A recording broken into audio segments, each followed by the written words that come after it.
अब letter pad बना के तो कोई भी डाल सकता है कि हमने क्रेडिट ली। रांची की सड़क तो केंद्र का मुद्दा था, उसमें रामशंकर कठेरिया जी का बड़ा योगदान है, उसे नकारा नहीं जा सकता। चकरनगर बहुत आगे जा रहा है। अब बात हो अभी हमारी ढकरा की पुलिया ही बड़ा विषय था। माननीय सांसद जी रामशंकर कठेरिया जी बने। अखिलेश जी हिंदू हित की बात तो हिंदू वोटरों की वजह से कर रही हुई है, और चोरी निष्पक्ष होगी और निष्पक्ष जांच होगी। और हम विधानसभा चुनाव में तो चकरनगर ब्लॉक भारतीय जनता पार्टी जीती थी। जिला अध्यक्ष जी इटावा सदर की विधायक सरिता भदौरिया जी हैं। डेली विकास भवन में कार्यक्रम चलते हैं, जब बिहड़ी क्षेत्र के लोग वहाँ लाभ लेने जाते हैं उन्हें लाभ मिलता है। जीरो टॉलरेंस की नीति के आधार पर कोई भी गुंडा परिंदा पर नहीं मार सकता, बहन बेटी व्यापारी को नहीं छेड़ सकता। जाति आधार पे काम नहीं हो रहा यहाँ तो सबके लिए। की खबर में आपका बहुत बहुत स्वागत है। आज हमारे साथ हैं सचिन चौहान, जिन्होंने करीब 15 साल की उम्र में ही राजनीति में कदम रख लिया था। आज इन्हें करीब 1 दशक होने वाला है राजनीति और जनसेवा करते हुए। चकरनगर क्षेत्र का एक चर्चित नाम, चर्चित चेहरा जिसे सभी लोग जानते हैं। और आज हम बात करेंगे सचिन चौहान। बहुत बहुत स्वागत है सचिन भाई आपका। बहुत बहुत धन्यवाद आपका संजीव भाई। तो भाई आपको कहाँ से प्रेरणा मिली थी कि राजनीति में आपको जाना है? करीब 15 साल की उम्र में ही आप राजनीति में आ गए थे? जी 14 साल की उम्र में ही मैंने राजनीति में कर लिया था अपना प्रवेश।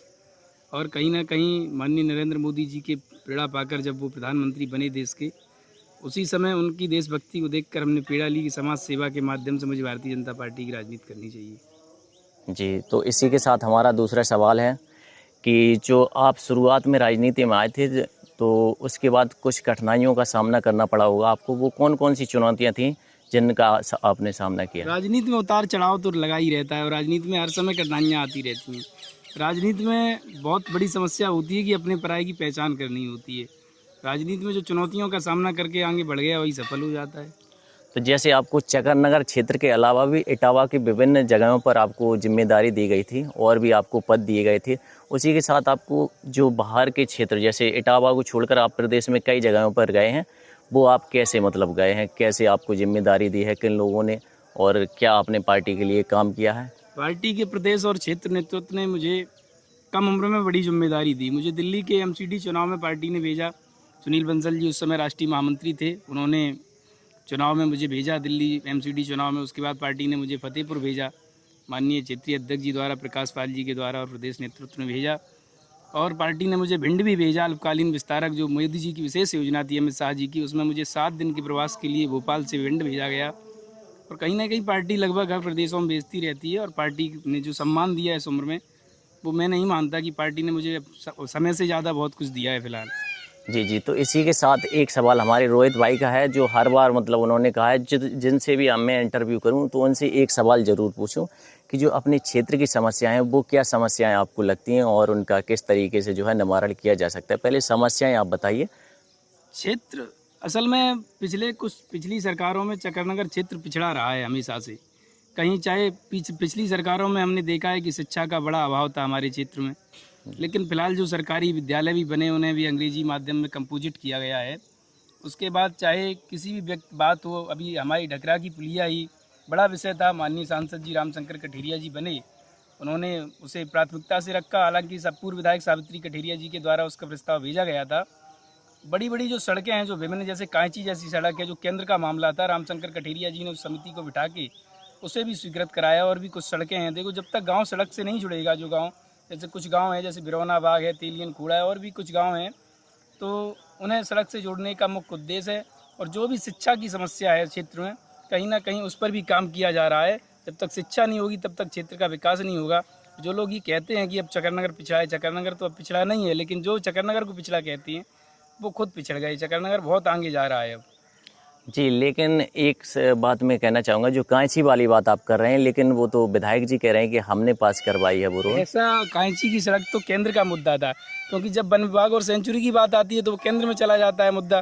3 लोगों की कमेटी बैठती है, और जब कमेटी, हालांकि समय लगता है किसी चीज़ में, लेकिन 3 लोगों की जब कमेटी बैठती है, केंद्र के पदाधिकारी बैठते हैं उसमें, केंद्र के बड़े स्तर के अधिकारी बैठते हैं, वो बड़ा मामला था। प्रधानमंत्री जी के स्तर से और गृह मंत्री जी के स्तर से उस सड़क का जब योगदान हुआ, उसमें रामशंकर कठेरिया जी का बड़ा योगदान है, उसे नकारा नहीं जा सकता। वो प्रदेश का मामला था ही नहीं, वो तो केंद्र का मामला है।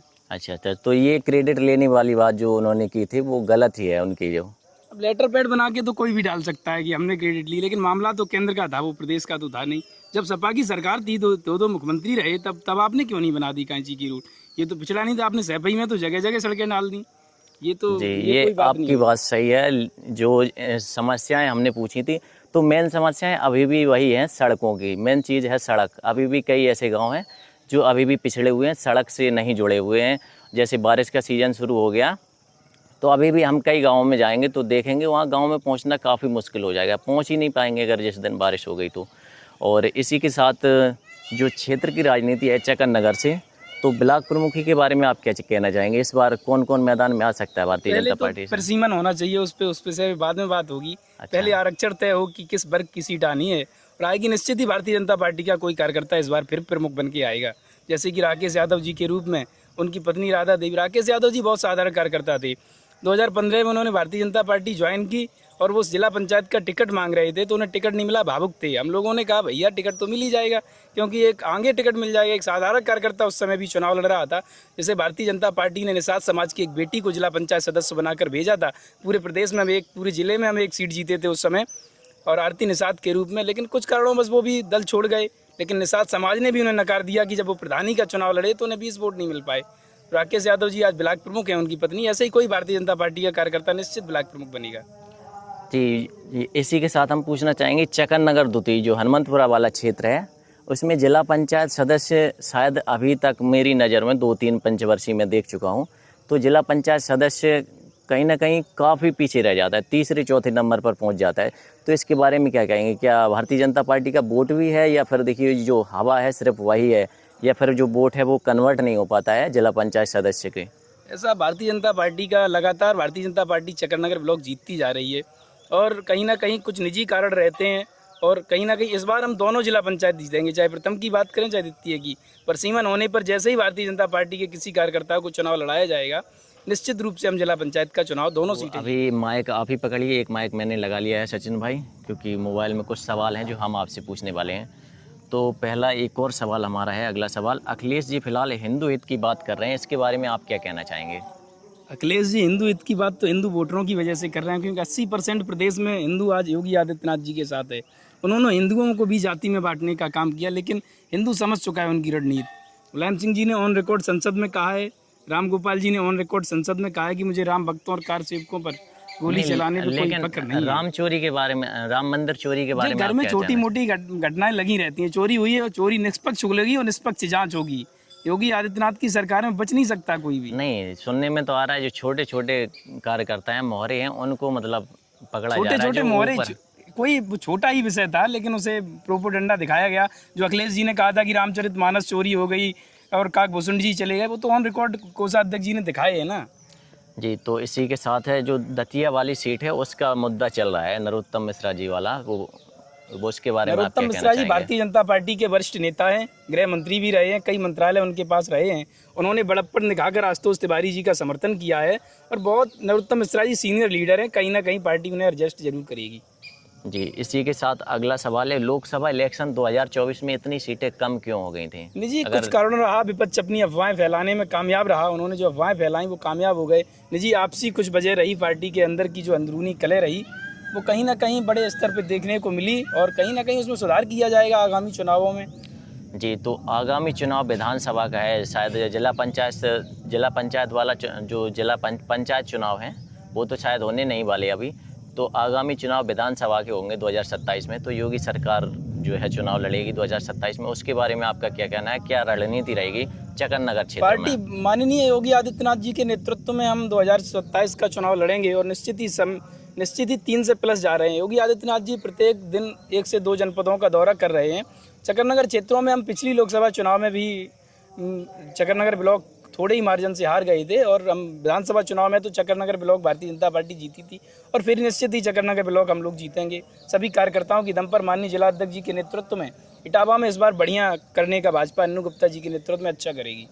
तो अगली विधानसभा से कौन चुनाव लड़ सकता है? अपनी बर्तना विधानसभा लगती है, तो कौन चुनाव लड़ सकता है? भारतीय जनता पार्टी का शीर्ष नेतृत्व तय करेगा। जैसे ही टिकट हो जाएगा, एक कार्यकर्ता को ही भारतीय जनता पार्टी में टिकट मिलता है, जिस कार्यकर्ता को पार्टी चुनाव लड़ाएगी, हम सब लोग माननीय अन्नू गुप्ता जी के नेतृत्व में उस प्रत्याशी, कमल के फूल का हमारा प्रत्याशी होता है, उसे जिताने के लिए काम करेंगे। योगी सरकार को करीब 9 साल से अधिक का समय हो चुका है, तो इसके बारे में आपका क्या कहना है? 9 वर्ष में जो योगी सरकार ने जो कार्य किए हैं वो किसी से छिपे नहीं हैं। कोई व्यक्ति पहली बात तो ये नहीं कह सकता कि मुझे किसी ना किसी सरकारी योजना का लाभ नहीं मिल रहा। आज हमारे माननीय जिला अध्यक्ष जी इटावा सदर की विधायक सरिता भदौरिया जी हैं, डेली विकास भवन में कार्यक्रम चलते हैं। जब बीहड़ी क्षेत्र के लोग वहाँ लाभ लेने जाते हैं, उन्हें लाभ मिलता है, उन्हें सर्टिफिकेट मिलता है, तो वो गौरवान्वित होकर घर आते हैं, खुश होकर। उनके चेहरे पे एक खुशी दिखती है कि विकास अब केवल सैफई तक सीमित नहीं है। जीरो टॉलरेंस की नीति के आधार पर कोई भी गुंडा परिंदा पर नहीं मार सकता, बहन बेटी व्यापारी को नहीं छेड़ सकता। जाति आधार पे काम नहीं हो रहा, यहाँ तो सबके लिए काम हो रहा है। अगर राशन मिलता है तो सबको मिलता है, कोई भी सरकारी योजना मिलती है तो सबको उसका लाभ मिलता है। जी, तो बहुत बहुत धन्यवाद सचिन भाई, आप आए अपना कीमती समय लगाकर। तो इस वीडियो को हम यहीं पर एंड करते हैं, और भी आगे आपको ऐसे इंटरव्यू देखने को मिलेंगे, तो संजीव की खबर को फॉलो जरूर कर लीजिए। लगातार ऐसे ही आपको वीडियो क्षेत्र से संबंधित वीडियो आपको लगातार देखने के लिए मिलते रहेंगे। एक बार फिर से आपका बहुत बहुत धन्यवाद सचिन भाई। धन्यवाद।